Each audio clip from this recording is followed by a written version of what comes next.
নমস্কার, হাজির হলাম অনেক দিন বাদে নতুন রেসিপি নিয়ে। পনিরের এই রেসিপি খুব কম সময়ে এবং খুব খুব কম তেলে সুন্দর এই রেসিপি তৈরি করুন। গরম গরম রুটি এবং ফ্রাইড রাইসের সাথে খুব ভালো।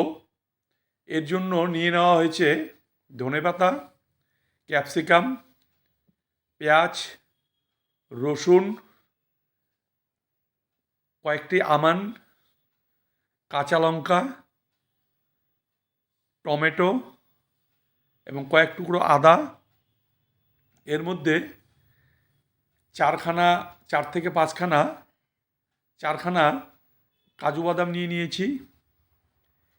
এই সবজিগুলোকে সামান্য পরিমাণ, খুব কম পরিমাণে তেল দিয়ে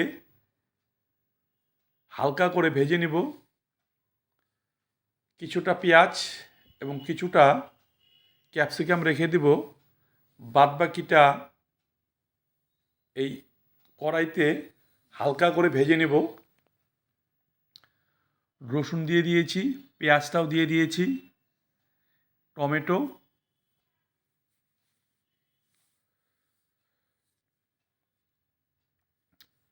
আদা কুচি,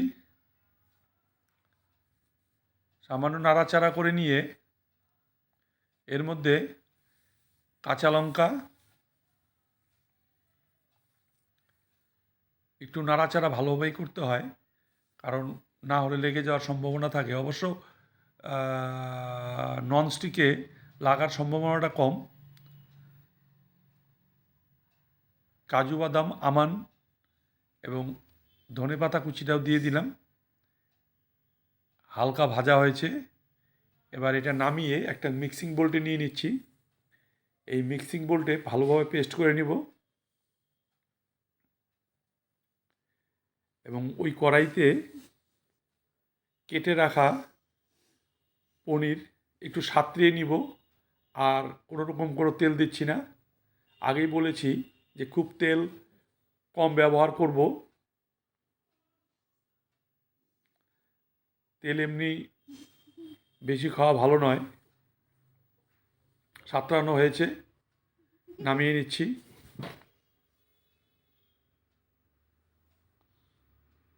এইভাবেই হালকা করে পনিরগুলো ভেজে নিয়েছি। সামান্য পরিমাণ, 2 চামচ পরিমাণ আরও তেল দিয়ে দিলাম।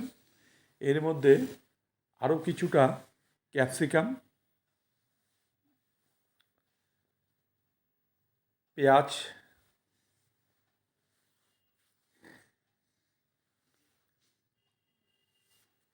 মিনিট তিনেক ভালোভাবে একটু ভেজে নেব।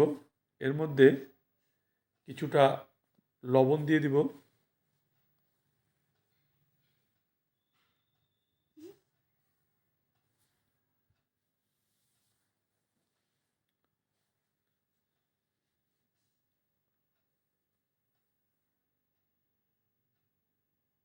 মোটামুটি ভাজা হয়েছে, হালকা করে ভাজছি।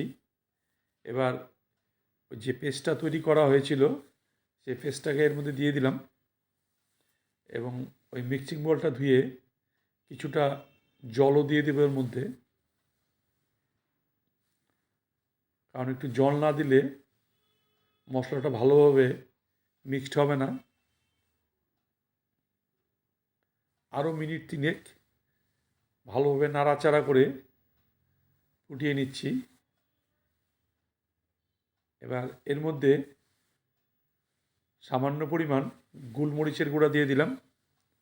এবার হালকা ভেজে রাখা পনিরটাও দিয়ে দিচ্ছি। আরও মিনিট খানিক ভালোভাবে নাড়াচাড়া করে নিব।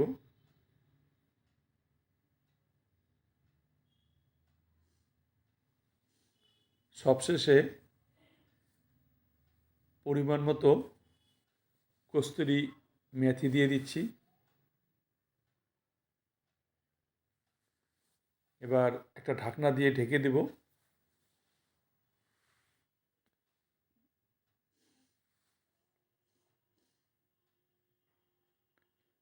প্রায় রেডি।